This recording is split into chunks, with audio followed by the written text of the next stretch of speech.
안녕하십니까. 저는 40대의 평범한 남자입니다. 평범하다고는 했지만 인생에 참 우여곡절이 많았습니다. 좋았던 것보다 곱절로 힘든 일이 훨씬 많았던 인생이었습니다. 그런데 그 힘든 날들도 어쨌든 지나가긴 지나가더라고요. 지금은 인생의 큰 산 넘기고 평탄한 하루들을 보내고 있는 중입니다. 이런 평범한 인생을 살게 해준 고마운 분이 계시는데요. 배울 것도 많고 생각도 참 깊은 사람입니다. 그분과의 특별했던 만남을 얘기해 보려고 합니다. 저는 가방끈이 짧습니다. 중학교를 겨우 졸업했어요. 이유는 저희 아버지 때문이었는데요. 사내 새끼가 나가서 돈이나 벌어야지. 공부는 무슨 공부야. 나 때는 학교도 안 나오고 다 잘만 살았어. 이런 말을 했기 때문이었습니다. 아마 6남매 중 막내인 저까지 고등학교를 졸업시키기에 힘드셨나 봅니다. 아버지는 지극히 평범한 회사원이었거든요. 그래서 중학교까지만 겨우 다니고 고등학생 때부터는 일을 했습니다. 저보다 2살 많은 넷째 형을 따라서 공장에 나갔습니다. 전자레인지에 들어가는 부속품을 만드는 공장이었습니다. 집과도 멀리 떨어진 곳이라서 숙소 생활을 했습니다. 분명 돈을 버는데 숙소비로 빠지는 돈이 컸습니다. 숙소비, 밥값 빼고 남은 돈을 형과 합쳐보면 회사원 월급에도 못 미치는 돈이었습니다. 그래도 저희는 돈을 벌었다는 뿌듯함에 두껍다만 돈 봉투를 들고 집으로 갔습니다. 한 달에 한 번 가는 집은 정겹고도 낯설고도 무서웠습니다. 어머니를 생각하면 정겨웠고 아버지를 생각하면 이번엔 칭찬을 하실까 화를 내실까 걱정이 되어서 무서웠습니다. 저랑 넷째 형이 번 돈은 첫째 형과 둘째 누나에게로 갔습니다. 첫째 형은 서울에서 회사를 다니다가 결혼을 한다고 아버지께 전세금을 달라고 했습니다. 아버지는 첫째 형이라면 사족을 못 쓰시던 분이셨습니다. 첫째 형한테는 화도 큰 소리도 한 번 내지 않으셨습니다. 장남이 집에 기둥이야. 장남 기를 죽이면 쓰나. 이렇게 말씀하시곤 했습니다. 둘째 누나는 삼수를 해서 대학교에 갔습니다. 서울에 있는 대학도 아니고 가기 어려운 학과도 아니었는데 왜 삼수씩이나 해서 가는 건지 저는 이해할 수 없었습니다. 하지만 모든 건 아버지 위주로 돌아갔습니다. 아버지는 둘째 누나를 엄청 예뻐하셨습니다. 집에 공부하는 사람 하나는 있어야지. 제가 시어머니 없어서 그래. 우리 둘째가 머리가 얼마나 좋은데.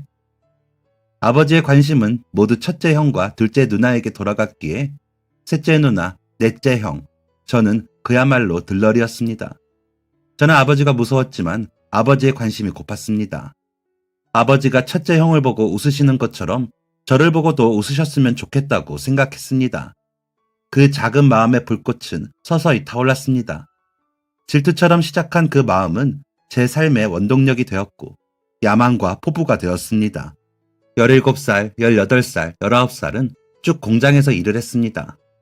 19살 때 가게 된 신발 공장에서는 돈을 꽤 많이 벌었습니다. 꽤 많이 벌어봤자 일반 회사원 월급과 맞먹는 정도였지만 당시 제게는 엄청 큰 돈이었습니다. 이전과 큰 차이는 없었지만 그것 조금 더 번다고 마음의 여유도 생기고 가끔은 제가 먹고 싶은 것도 먹을 수 있게 되었습니다. 돈이라는 건 이런 거구나. 이렇게 좋은 거구나. 라고 그때 처음 알게 되었습니다. 20살이 되자마자 군대에 갔습니다. 그리고 군대에서 휴가를 나오면 저는 막노동을 나갔습니다. 야, 휴가 나왔으면 술이나 퍼먹지 무슨 일을 해. 너 또라이냐? 노는 것을 좋아하는 넷째 형은 저를 이해하지 못했습니다. 하지만 저는 군대에서 주는 돈이 너무 적다고 생각했습니다.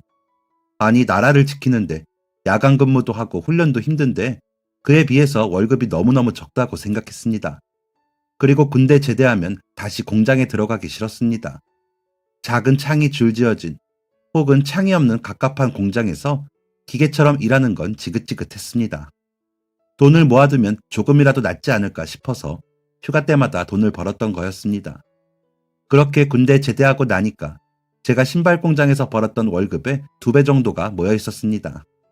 이 돈으로 뭘 할까 고민을 했습니다. 그러다가 같이 공장에서 일했던 형이 서울에서 노점상을 한다고 했습니다. 그게 어디였냐면 바로 명동이었습니다. 지금은 명동이 예전 같지 않다고들 하지만 그때 정말 명동은 어마어마했습니다. 우리나라 사람, 외국인이 엄청 많았고 노점상도 아무나 할 수 있는 게 아니었습니다. 그때 노점상 했던 사람들 지금 다 엄청 잘 살 겁니다. 돈 없으면 노점상도 못했고 한 명이 여러 개 가지고 있는 것도 있었거든요. 형이 하는 노점상은 닭꼬치 가게였습니다. 매출이 엄청 나온다고 하더라고요. 그냥 길거리에서 하는 노점상이 그것도 비싼 것도 아니고 겨우 닭꼬치인데 팔면 얼마나 파나 했습니다. 제가 믿을 수 없다는 표정을 짓자 형은 제게 매출을 슬쩍 알려주었습니다. 웬만한 식당 저리 가라였습니다. 야, 나 이거 노점상 하려고 얼마나 애썼는 줄 아냐? 우리 사촌 형이 비싸게 다른 사람한테 판다는 거 겨우겨우 자리 받아온 거야. 근데 많이 버는 만큼 진짜 바쁘다. 각오해라 너. 돈을 그렇게 많이 준다는데 아무리 힘들어도 무조건 하겠다고 했습니다. 저는 바로 서울로 올라갔습니다. 작은 달방 하나 얻어서 노점상 일을 시작했습니다. 형이랑 둘이 하는 일이었습니다. 정말 제가 거기서 일하다가 제가 사람인지 닭인지 헷갈릴 정도였습니다. 너무너무 바빴습니다. 손님들이 줄을 서서 닭꼬치를 먹었습니다. 오후 4시부터 밤 12시까지 8시간 동안 엉덩이를 한 번 못 붙이고 일을 했습니다. 닭을 꼬치에 꽂고 불에 굽고 양념을 바르고 포장해주고 처음엔 8시간을 어떻게 보내나 시간이 참 안 가겠다 생각했는데 순식간에 시간이 지나갔습니다. 일을 마치고 장사를 마치면 형하고 근처 노가리집에 가서 술을 한잔 했습니다. 딱 1시간만 먹고 귀가했습니다. 그리고 대부분의 날들은 씻지도 못하고 방 들어가자마자 신발만 벗고 쓰러져서 잠을 잤습니다. 그렇게 제가 닭인지 사람인지 구분도 못하고 2년을 일했습니다. 형과 제 몸은 많이 망가져 있었습니다. 어깨랑 목이랑 무릎이랑 다 망가져서 병원 갔다가 출근하는 게 일상이 되었습니다. 돈은 많이 벌었지만 더 이상은 무리라고 생각했습니다. 형은 그때 오래 사귄 여자친구랑 결혼을 준비하고 있었습니다. 돈이 잘 벌리는 노점상을 놓을 수 없었던 형은 알바생을 더 뽑아서 노점상을 유지한다고 했습니다. 그리고 저는 노점상을 나왔습니다. 형이 잘 챙겨줘서 돈도 꽤 많이 벌기도 했지만 매일 쓰러지듯 바쁘게 일을 하니까 쓸 곳이 없어서 돈이 많이 모여 있었습니다. 저는 장사를 해보기로 했습니다. 뭐든 노점상만큼은 안 바쁘지 않을까 생각했습니다. 저는 돼지고기집을 차렸습니다. 대출을 잔뜩 땡겨서 차린 가게였지만 성공할 수 있을 거란 확신이 있었습니다. 제 확신은 현실로 바뀌었습니다. 가게가 정말 잘 됐습니다. 오픈 2달 만에 주방 이모님 1분, 홀 알바생 2명을 구했습니다. 오픈한 지 5달이 되었을 때 부모님을 가게로 모셨습니다. 기차표도 끊어드리고 서울에 있는 5성급 호텔도 잡아드렸습니다. 그때가 처음이었습니다. 아버지께서 저를 보고 환하게 웃으셨습니다. 우리 막내가 사고 한번 쳤구나. 서울에 가게도 차리고. 장하다 우리 막내. 네 형 누나들한테 내가 어떻게 했는데 그것들 지금 사는 꼬라지를 봐라. 잘했다. 막내야 장하다. 제 노력을 보상받은 기분이었습니다. 아버지가 저를 향해 환하게 웃어주시는 그 모습은 아직도 잊을 수가 없습니다. 그렇게 두 분은 제 가게에서 배부르게 식사를 하시고는 제가 잡아드린 호텔에서 하루를 묵으셨고 다시 기차를 타고 집으로 돌아가셨습니다. 그리고 그로부터 일주일이 채 안 된 어느 날 아버지가 암 진단을 받으셨습니다. 제 가게로 저희 5남매가 모였습니다. 당시 제 형 누나들이 하고 있던 일을 나열해보자면 이렇습니다. 첫째 형은 자동차 매장에서 일하고 있었습니다. 아이가 둘 있었고요. 인센티브를 받는 영업직이다 보니까 수입이 들쭉날쭉하기도 했고 첫째 형이 낭비가 엄청 심했습니다. 어릴 때부터 그랬습니다. 뭐 사달라고 하면 아버지가 거의 사줘서 그런지 돈 귀한 줄을 몰랐습니다. 아파트 전세금도 아버지가 해주시니 돈의 가치를 몰랐던 것 같기도 했고요. 아무튼 주제에 넘치는 명품을 좋아했습니다.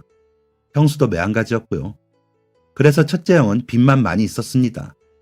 둘째 누나는 대학교 졸업하고 갑자기 영화를 하고 싶다며 감독이라는 사람들과 어울려 다녔습니다. 그 후 몇 년 동안 제대로 된 작품 하나 낸 적이 없습니다. 독립영화를 찍는다고 하는데 그것도 모르겠습니다. 분명한 건 모아둔 돈이 하나도 없는 편의점 알바생이라는 것이었습니다. 셋째 누나는 간호조무사였습니다. 그때 간호사인 매형이랑 결혼 준비를 하고 있을 때였습니다. 넷째 형은 여전히 놀기를 좋아했습니다. 백화점에 있는 식당 매니저로 일하고 있었는데 맨날 여자친구랑 노느라 돈 쓰기 바빠 보였습니다. 그래서 결론은 돈 잘 버는 채가 아버지 병원비를 내라는 것이었습니다.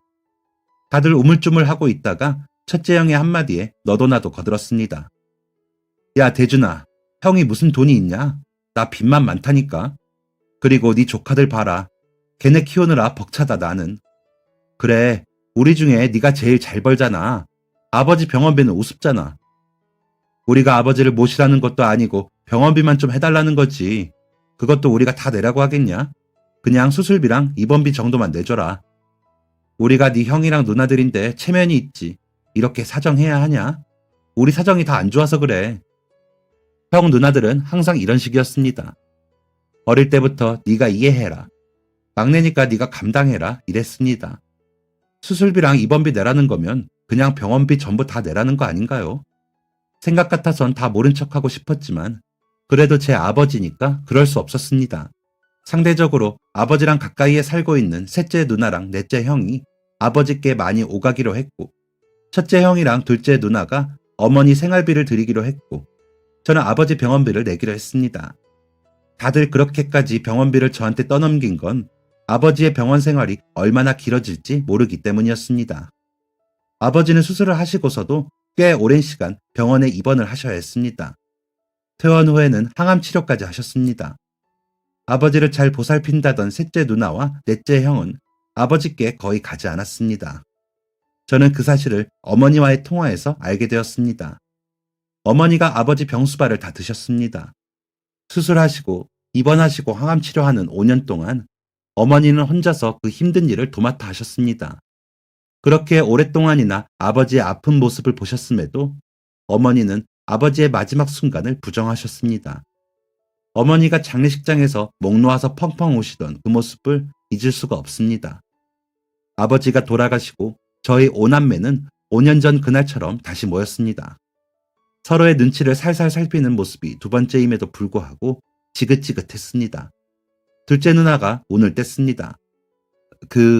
나는 이번에 일본 출장 가거든. 놀러 가는 거 아니고 촬영하러. 얼마나 걸릴지도 몰라서. 그래서 나는 엄마 모시기 힘들 것 같은데. 둘째 누나의 뒤를 이어 다들 이때다 싶어 이 핑계 저 핑계를 가져다 댔습니다.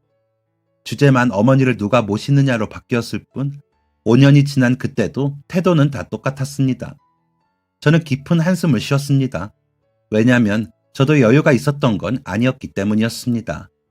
가게가 안정되기는 했지만 그때 2호점 준비를 하던 때라 매일 가게에 나가야 했습니다. 오전에는 인테리어 미팅이 있었고 오후에는 본점과 2호점을 오가며 일을 받고 자정이 되어서 퇴근을 했습니다. 하지만 제 어머니잖아요. 내가 당장 내일 죽는다고 해도 모셔야 하고 지켜드려야 하잖아요. 어머니가 저희한테 하셨던 것처럼요. 그래서 결국 제가 어머니를 모시기로 했습니다. 형들과 누나들은 그제야 굳어있던 표정을 풀면서 많이 도와줄 테니 걱정하지 말라는 거짓말을 했습니다. 그 이후 한 번도 어머니나 저를 찾아온 형제는 없었죠. 저는 가게가 잘 되면서 1년 사이에 대출금을 다 갚고 좋은 외제차도 한 대 뽑아서 타고 다니고 3년째 되던 해에 아파트를 하나 구매했습니다. 제가 혼자 살기에는 넓은 집 같아서 세를 주고 있었는데 어머니를 모시게 되면서 그 아파트에 들어갔습니다. 부모님이 지내시던 본가는 처분을 했습니다. 그때도 진짜 웃겼습니다. 첫째 형이 그건 아버지가 생전에 본인한테 물려주기로 한 거였다면서 악을 쓰고 말을 하더라고요. 저는 재산에 관심도 없고 욕심도 없어서 손 놓고 구경했는데 형들이랑 누나들이 싸우는 꼴이 진짜 웃겼습니다.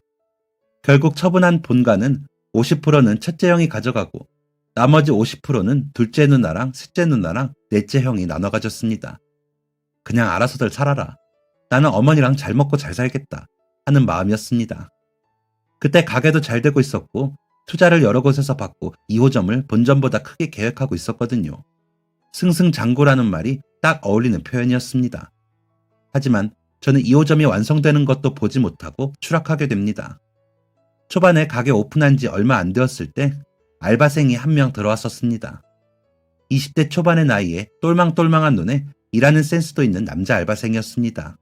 일도 곧잘하고 싹싹하고 홀아버지 모시고 사는 것도 딱해서 많이 챙겨주었습니다. 그렇게 인연이 깊어졌고 매니저까지 승진을 시켜주어서 제가 없는 날은 본점을 그 매니저가 관리를 했습니다. 제가 아파트로 이사를 막 하고 어머니랑 장을 볼 게 많아서 가게를 비운 날이었습니다. 어머니랑 마트 가서 냉장고에 채울 거랑 생필품 이것저것 사서 집에 가서 정리를 하고 있었습니다. 다른 알바생한테 전화가 왔습니다. 사장님, 매장에 경찰이 왔는데요. 이거 어떡하죠? 당장 경찰서로 달려갔습니다. 저한테 전화를 건 알바생과 매니저, 그리고 어려 보이는 학생 4명이 있었습니다. 미성년자한테 술을 팔았다는 겁니다. 매니저가 조사를 받고 있었고 알바생이 제게 상황을 설명해 주었습니다.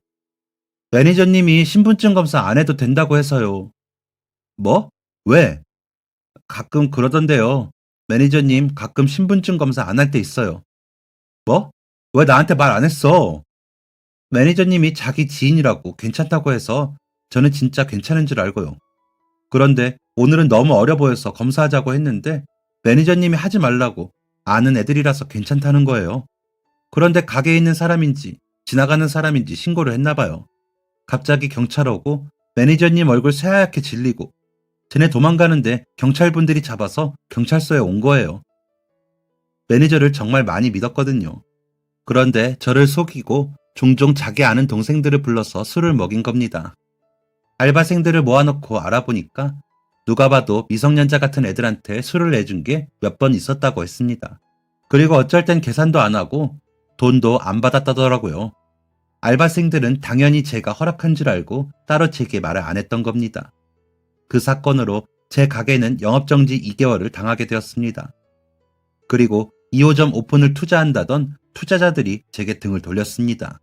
2호점은 번화가에 상권 좋은 건물 1층과 2층을 세를 받았던 거였습니다. 권리금이며 보증금, 월세도 어마어마한 곳이었습니다. 투자자들을 믿고 대출을 최대한으로 당겨받았고 월세도 이미 나가고 있는 상태였고 인테리어도 어느 정도 마무리가 되어서 계약금의 80%를 낸 상태였습니다. 실온 보관하는 식자재들도 전부 다 발주가 들어가 있었고 본점에서 쓰는 소스들은 2호점에서 똑같이 배합하기 어려우니까 그냥 다 만들어진 상태로 배급하려고 공장에 맡겨서 제작하고 있는 중이었습니다. 정말 한순간의 실수로 나락으로 떨어졌습니다. 본점은 2개월 동안 문을 닫으니 수입이 전혀 없었고 남아있던 고기, 야채들 다 처분해야 했고 2호점 오픈도 무산이 되고 말았습니다. 2호점부터 처분을 해야 했습니다. 보증금이나 제대로 받을 수 있을까 했는데 가게가 빨리 빠져서 다행히 보증금은 제대로 받았습니다. 하지만 권리금은 하나도 받을 수 없었습니다. 새로 들어오는 사람이 미용실을 한다고 하더라고요. 제가 두어 달을 공들인 인테리어는 아무짝에 쓸모없다고 권리금 한 푼도 못 준다고 했습니다. 권리금이 중요한 게 아니었기에 할 수 없이 보증금만 받고 나왔습니다. 대출 중도 상환하고서도 대출이 한참이나 쌓여 있었습니다. 본점까지 빼야 하나 갈등을 했습니다. 하지만 본점이 없으면 제가 설 자리는 아무것도 없었습니다. 그때 어머니가 그러셨습니다. 막내야, 우리 이사 갈까? 어머니가 하시는 말씀이 무슨 뜻인지 알 수 있었습니다. 너무 아쉽고 너무 죄송했습니다. 열심히 벌어서 처음으로 산 집을 팔아야 하는 현실에 아쉬웠고 방 하나짜리 빌라로 가야 하는 신세에 어머니께 죄송했습니다. 아파트를 판 돈으로 대출금은 모두 갚을 수 있었습니다. 더 열심히 일하면 상황이 금방 나아질 거라 믿었습니다. 이때까지 그랬던 것처럼 노력으로 극복할 수 있을 거라고 생각했습니다. 하지만 그거 너무 섣부른 판단이었습니다. 가게에는 좀처럼 사람이 오지 않았습니다. 아마 소문이 났을 겁니다. 그날 그렇게 소동을 벌였으니 주변 상인들, 동네 사람들이 다 알아챘겠죠. 도덕적이지 않은 가게에 굳이 발을 들일 손님은 없었습니다. 알바생도 없이 혼자 일을 했지만 너무나도 한가했습니다. 바글바글 사람이 끓던 가게엔 파리만 날렸습니다. 너무 심란해서 잘 안 먹는 술을 매일 마셨습니다. 손님 없는 가게에서 홀로 술을 먹다가 새벽에 집에 들어갔습니다. 막내야, 가게 그만 정리하는 게 어떻겠냐. 그거 붙잡고 있는 거 그게 아집인 거야. 그만 놔주라. 어머니께서는 되지도 않는 가게 붙잡고 있으면서 속상해하는 제가 안타까우셨나 봅니다. 하지만 저는 가게를 끝까지 놓지 못했습니다. 가게세를 낼 돈도 없어서 보증금을 다 까먹고 나서야 쫓겨나듯 가게를 정리했습니다. 그렇게 열심히 일했는데, 정말 열심히 5년을 넘게 일궈낸 제 가게였는데, 끝내고 나니 제겐 아무것도 남아있지 않았습니다. 사람도 없고 돈도 없었습니다. 허망했습니다. 이제껏 고생한 제 노력이 아무것도 아닌 게 되어버린 기분이었습니다. 우울감에 빠져있던 어느 날이었습니다. 어머니께서 빌라 계단에서 구르시는 사고를 당하셨습니다. 당시 어머니 나이가 70이셨습니다. 어디 하나 부러지면 잘 붙지도 않고 어디 상처나면 잘 아물지도 않는 나이셨습니다. 어머니는 허리를 심하게 다치시면서 병원에 입원을 하게 되셨습니다. 어머니가 입원하셨다는 소식을 듣고서야 형들과 누나들이 몰려왔습니다. 그 와중에 저를 나무라더라고요.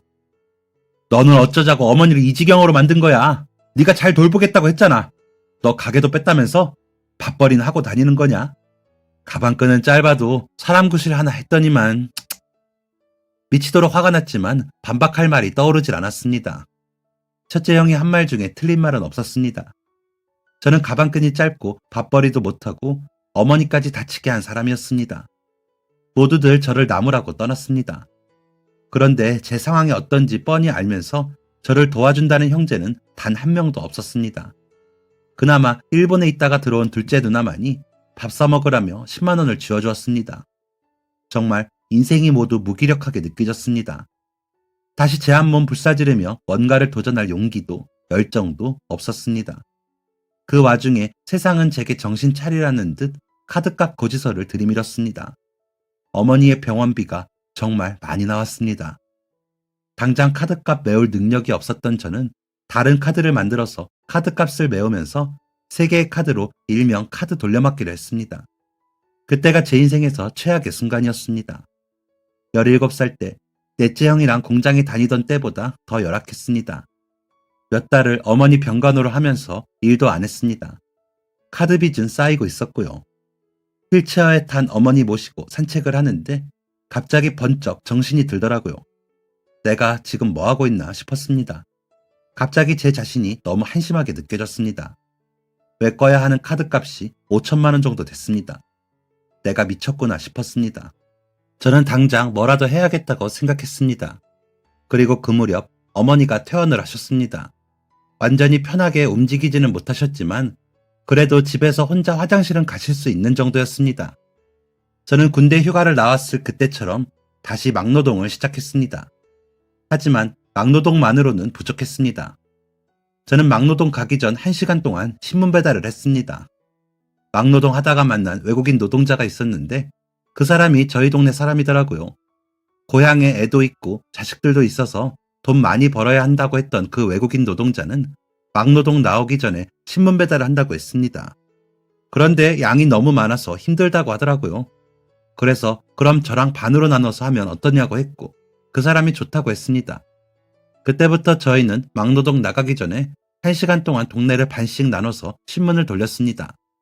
매일 새벽 4시에 일어났습니다. 신문사에 가서 오토바이랑 신문을 받아들고 신문을 돌리고 다시 오토바이 가져다주고 막노동을 나갔습니다. 제가 신문을 돌리는 곳은 보통 사무실이었습니다. 옛날이야 집에서 신문 받아서 봤지 날이 갈수록 신문 받아보는 사람들이 많이 없잖아요. 그때 신문 돌리던 곳이 큰 건물이 많은 곳이었습니다. 무슨 세무서도 있고 병원도 있고 자격증 학원이나 사무실도 많았습니다. 그런 곳에서 주로 신문을 시키더라고요. 주차장에 오토바이 얼른 대놓고 계단으로 오르내리면서 신문 넣어주면 돼서 주택가보다 훨씬 일이 쉬웠습니다. 외국인 노동자와 반반 나누는 거라 급여가 얼마 안 되었지만 한푼이 아쉬운 상황이었습니다. 저는 빠르고 열심히 일을 했습니다. 뭐든 마음이 급하면 일을 그르치는 건데 제가 그걸 잊고 있었습니다. 그날은 아침에 10분이나 늦게 일어나는 바람에 하루가 꼬인 날이었습니다. 평소보다 빨리 신문 배달을 마치고 막노동을 가야만 했습니다. 병원과 사무실이 많은 건물에 신문을 얼른 돌리고 오토바이에 몸을 실었습니다. 서두른 탓이었습니다. 상체가 기우뚱 쏠리더니 방향을 잘못 잡았습니다. 이미 엑셀은 당긴 상태였습니다. 저는 몸이 쏠린 채 나아가는 오토바이를 급하게 세우면서 기울어진 손잡이를 꺾었습니다. 오른쪽으로 꺾어 자세를 바로 하는 그 순간 오토바이 뒤쪽에서 듣기 싫게 끼익 긁히는 소리와 무언가 찌그러지는 소리가 동시에 들렸습니다. 아찔했습니다. 저는 얼른 오토바이를 멈추고 내려서 오토바이 뒤쪽으로 가봤습니다. 엄청 짧은 거리였습니다. 오토바이가 휘청하고 다시 돌아오는 그 거리는 고작 4m 정도였습니다. 그런데 하필 그 짧은 거리에 전면 주차되어 있던 차를 오토바이 뒷부분으로 박은 것이었습니다. 머리를 쥐어뜯었습니다. 어떻게 인생이 안 풀려도 이리도 안 풀릴 수가 있는지 울고 싶을 지경이었습니다. 신문사의 오토바이 뒷부분은 긁힌 자국이 선명했습니다. 하지만 문제는 오토바이가 아니었습니다. 제가 박은 차였습니다. 그 차는 뒷범퍼가 긁히고 번호판이 찌그러져 있었습니다. 그리고 더더욱 큰 문제는 그 차가 외제차라는 것이었습니다. 제가 가게를 운영할 때 돈을 많이 벌었을 때 타던 외제차랑 같은 종의 차였습니다. 그래서 더 머리를 쥐어뜯었습니다. 수리비가 얼마나 나올지 알기 때문이었습니다. 주차장 바닥에 앉아서 한동안 사고 난 상대차만 쳐다봤습니다. 설마 뒷범퍼를 다 갈아달라고 하진 않겠지. 칠하는 비용 정도만 주면 될까? 그것도 금액이 상당할 텐데. 번호판도 바꾼다고 하겠지. 큰일이다. 정말 큰일이다. 저는 떨리는 손으로 차 주인에게 전화를 걸었습니다. 그때가 새벽 5시였습니다. 너무 이른 시간이라 문자를 남길까 하다가 그래도 사고가 사고인 만큼 전화를 하는 게 나을 것 같았습니다. 전화 너머로 잠에서 덜 깬 목소리가 들려왔습니다. 여보세요? 아, 네, 안녕하세요. 저 땡땡 1234 차주분이시죠? 네, 그런데요. 무슨 일이시죠? 저기 제가 신문 배달하는 사람인데요. 오토바이로 사장님 차를 살짝 박았습니다. 정말 죄송합니다. 뒷범퍼에 스크래치도 좀 났고 번호판도 찌그러졌어요. 아, 정말 죄송합니다. 제가 지금 집에 있어서요. 아직 출근 전이거든요. 어제 회사 주차장에 차를 두고 온 거라. 이따 출근하면서 확인하고 연락드리겠습니다. 네, 알겠습니다. 차주는 엄청 당황한 것 같았습니다. 그래도 욕 안 들은 게 어디냐며 다시 일을 시작했습니다. 신문사에서는 오토바이 수리비를 요구했습니다. 신문 돌려서 번 돈 오토바이 수리값으로 다 나가게 생겼었습니다. 그날 막노동 하러 가서도 하루 종일 사고 난 것만 생각이 났습니다. 후회해도 소용이 없다는 걸 알았지만 왜 그때 균형을 못 잡았을까 하면서 마음이 답답했습니다. 차주에게서 연락이 온 건 그 다음 날이었습니다. 여보세요? 어제 사고 내신 차주인데요. 네네, 사장님. 지금 센터 왔는데 그냥 제가 수리비 부담하겠습니다. 네? 수리비 얼마 나오지도 않았고 저희도 신문 받아서 보고 있거든요. 일부러 그러신 것도 아니고 일하시다 그러신 건데 괜찮습니다. 덕분에 차 검진도 한번 받았고요. 그 주차장 사고가 종종 나더라고요. 전면 주차라 그런가? 아무튼 다음부터는 조심해 주세요. 사장님, 감사합니다. 정말 감사합니다. 제가 이 은혜를 어떻게 갚아야 할지 진짜 감사합니다. 네? 은혜라뇨? 아닙니다. 아니에요. 정말 감사합니다. 아까 신문 받아보고 계신다고 하셨죠? 혹시 근무하시는 곳이 몇 층인지 알 수 있을까요? 제가 작게나마 살해하고 싶어서요. 아니요, 괜찮습니다. 진짜 괜찮아요. 아니에요. 이거라도 하게 해주세요. 안 그러면 제 마음이 불편할 것 같아서 그렇습니다. 차주는 마지못해서 근무하는 곳을 알려주었습니다. 건물 5층에 있는 치과였습니다. 차주와 전화를 한 다음날 저는 약소하지만 홍삼 영양제를 사서 신문과 함께 병원 앞에 두었습니다. 그리고 다음날 문자가 왔습니다. 놓고 가신 영양제 잘 받았습니다. 챙겨주셔서 감사합니다. 잘 먹겠습니다. 항상 운전 조심하시고 수고하세요. 마음이 가벼웠습니다. 사고를 냈다는 죄책감과 수리비용 부담을 해야 한다는 중압감에 내내 마음이 좋지 않았는데 좋은 차주분을 만나서 정말 다행이었습니다. 세상은 아직 살만하구나 생각을 했습니다. 저는 이 감사한 차주분을 참 고마운 차주분이라고 저장해 두었습니다. 그러고서 한 달쯤이 지났습니다. 저는 여전히 똑같은 일상을 반복하고 있었습니다. 이른 새벽에 신문 배달을 하고 마치고선 곧장 막노동을 하러 나갔습니다. 그런데 하루는 비가 많이 온다고 해서 작업이 취소된 날이었습니다. 신문 다 돌리고 곧장 집에 갈까 하다가 오랜만에 목욕탕에 가기로 했습니다. 동네에 24시간 하는 목욕탕에 갔습니다. 이른 시간이라 사람이 하나도 없더라고요. 오랜만에 뜨끈한 물에 지지면서 피로 좀 풀어야겠다고 생각했습니다. 그런데 목욕탕에 들어갔는데 사람이 한 명 있더라고요. 나처럼 이른 시간에 오는 사람이 또 있구나 하고 별로 대수롭지 않게 생각했습니다. 그리고 간단하게 샤워를 마치고 탕에 들어가려던 순간이었습니다. 아까 탕 속에 앉아있던 사람이 보이질 않더라고요. 그 사이에 나간 건가 했습니다. 그런데 제가 분명 문 옆에서 샤워를 했거든요. 그런데 아무런 인기척도 느끼지를 못했습니다. 문소리도 안 들렸고요. 뭔가 이상하다고 생각하던 그 순간이었습니다. 탕에 들어가려고 가까이에 갔는데 뭔가 허연 게 떠 있더라고요. 사람이었습니다. 너무 놀라서 무슨 생각을 할 겨를도 없이 저는 얼른 사람을 끌어냈습니다. 저랑 비슷한 체구의 사람이었는데 무슨 짐짝 하나 되는 양 엄청 무거운 겁니다. 이거 큰일 났다. 이거 진짜 야단났다 싶었습니다. 저는 얼른 나가서 카운터에 있던 사장님한테 도와달라고 소리쳤습니다. 사장님이 탕 앞에 있는 빨래통에서 수건 더미 통째로 들고 와서 물에 빠진 사람 머리에 받쳐주었습니다. 사장님, 119요. 얼른요. 빨리요. 사장님은 119에 신고하려고 뛰쳐나갔고 저는 곧장 심폐소생술을 시작했습니다. 예전에 공장을 다닐 때 교육을 듣다가 배운 적이 있었습니다. 그 기억을 끄집어내서 열심히 심폐소생술을 했습니다. 그 사람 목구멍에 물이 가득했는데 심폐소생술 하다가 그게 뭔가 보글보글 하더라고요. 가능성이 있겠다 싶어서 더 열심히 심폐소생술을 했습니다. 그러다가 그 사람 입에서 줄줄 물이 흘러나왔습니다. 그래도 여전히 의식은 하나도 없었습니다. 때마침 119 구급대원들이 도착을 했고 불이 나게 물에 빠진 사람을 데리고 밖으로 나갔습니다.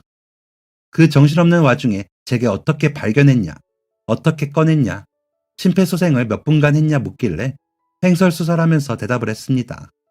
그러니까 다행히 기도가 확보되었다고 하더라고요. 천만 다행이라고, 저 아니면 큰일 났을 거라고 했습니다. 구급대원들이 떠나고 저는 다리에 힘이 풀려 주르륵 주저앉았습니다. 목욕탕 사장님이 제가 자그마치 10분을 심폐소생을 했다 하더라고요. 시간이 그렇게 흐르는지도 모르고 그냥 그 사람 살려야겠다는 생각만 했었습니다. 제 덕분이라니 천만 다행이다. 진짜 다행이다 생각했습니다. 결국 그날은 탕에 한 발자국도 못 들어가고 집에 가서 내내 잠만 잤습니다. 아, 그런데 목욕탕 나오려는데 사장님이 저를 부르시더군요. 여기 전화번호 적고 가요. 혹시나 그 사람 깨어나면 찾을지도 모르잖아. 네? 아, 괜찮습니다. 아이고, 좋은 일을 했으면 은혜도 받을 줄 알아야 해요. 적고 가요, 얼른. 고민하다가 그냥 전화번호 적는 건데 뭐가 어렵나 싶어서 전화번호 적어두고 왔습니다. 그로부터 이틀이 지난 날이었습니다. 전화가 왔습니다. 그런데 참 고마운 차주분이라고 적혀 있는 겁니다. 뭐지? 차가 잘못되었나? 이제 와서 수리비 달라고 하는 건가? 신문이 안 갔나? 온갖 생각을 하면서 전화를 받았습니다. 그런데 전화를 받았는데 전화 너머에서 흐느끼는 소리가 들리는 겁니다. 그러다 제가 여보세요? 한마디를 하니까 흐느끼던 소리는 엉엉 울음을 터뜨리는 소리로 바뀌었습니다. 너무 당황스러웠습니다. 내가 뭘 잘못한 건가 생각했습니다. 그런데 갑자기 뜬금없는 말을 하는 겁니다. 선생님이세요? 선생님이 저 구해주신 겁니까? 네? 그게 무슨 말씀이신지. 구하다뇨. 접니다, 저. 저 그때 그 차주예요. 네, 압니다. 그런데 그게 왜? 이틀 전 목욕탕, 그거 접니다. 그때 물에 빠진 사람, 선생님께서 구해주신 놈이 바로 접니다. 네? 네? 목욕탕에서 탕에 빠지셨던 분이 사장님이시라고요? 네, 접니다. 정말 감사합니다. 정말 감사해요. 제가 정말 큰 은혜를 입었습니다. 이게 무슨 우연인가 싶었습니다.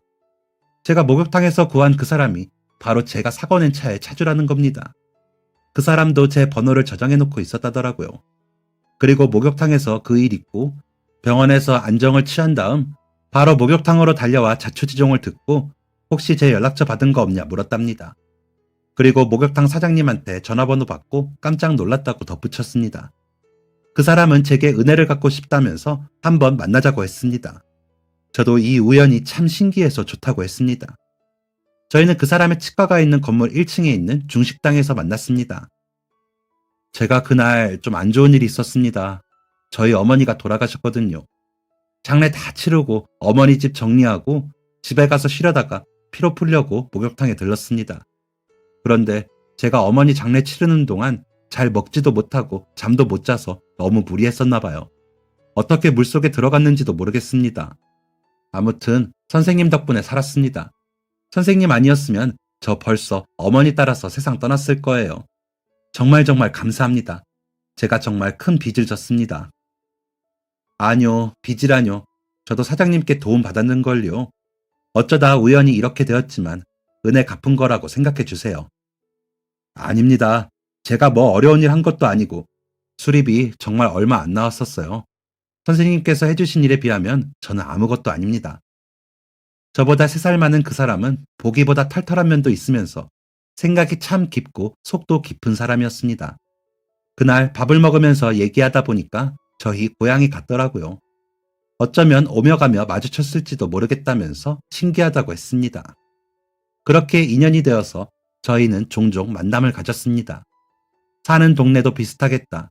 나이대도 비슷하고 고향도 같으니 공감되는 부분이 있더라고요.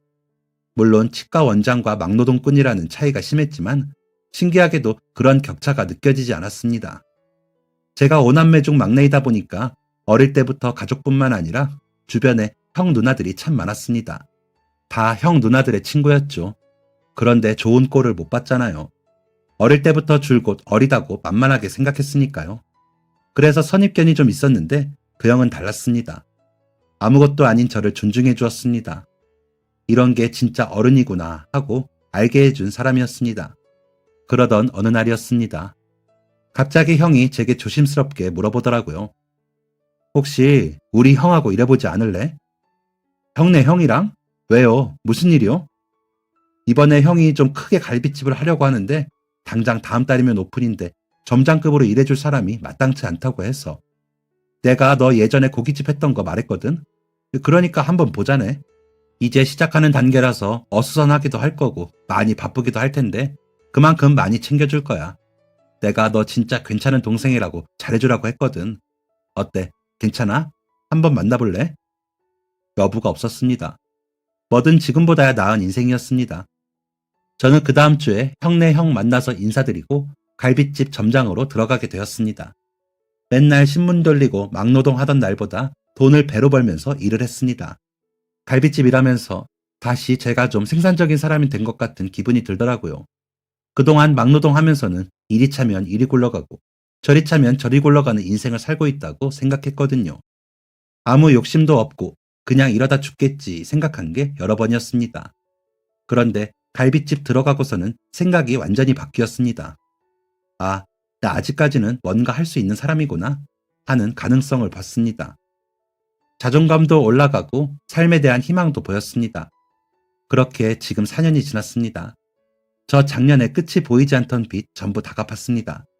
정기적으로 어머니 병원 검진 비용도 나가고 생활비도 나가고 이자도 세니까 빚이 다 갚을 기미가 보이질 않았는데 그게 끝이 있긴 하더라고요. 저 빚 다 갚은 날 형 치과 끝나는 시간 맞춰서 가서 형이랑 형의 형이랑 셋이서 대포집에서 시원하게 한 잔 마셨습니다. 저기 심장 안까지 후련한 기분이더라고요. 어머니께서도 장하다면서 저를 안아주셨습니다. 참 인생이 웃깁니다. 잘 된다 싶으면 추락하고 또 괜찮다 싶으면 추락하고 진짜 끝이나 싶으면 올라가고 이게 롤러코스터가 아니면 뭐겠습니까? 형이 그러더라고요. 앞으로 살아갈 인생에도 굴곡이 없지는 않을 거라고요. 그런데 그때 자기가 최선을 다해서 도와주겠다고 했습니다. 제가 가족복이 참 없다고 생각했거든요. 형들, 누나들이 다 좀 그랬으니까요. 그런데 가족복 대신 인복이 있었나 봅니다. 참 좋은 사람들 만나서 분에 넘치는 좋은 일 하면서 살고 있네요. 쭉 오늘만 같았으면 좋겠습니다. 쭉 오늘만큼만 행복하고 오늘만큼만 힘들었으면 합니다. 제 나이 40인데도 요즘 꿈을 꿉니다. 더 열심히 일하고 싶은 꿈, 더 좋은 인연 만나고 싶은 꿈, 어머니 행복하게 해드리고 싶은 꿈. 그 꿈 다 이룰 때까지 부지런히 노력하고 살겠습니다. 지금까지 긴 이야기 들어주셔서 정말 감사합니다. 올해는 여러분들께도 좋은 일이 생기시길 간절히 바랍니다. 지금까지 사연 들어주셔서 감사합니다. 사연이 재밌으셨다면 구독과 좋아요를 눌러주세요. 감사합니다. 안녕히 계세요.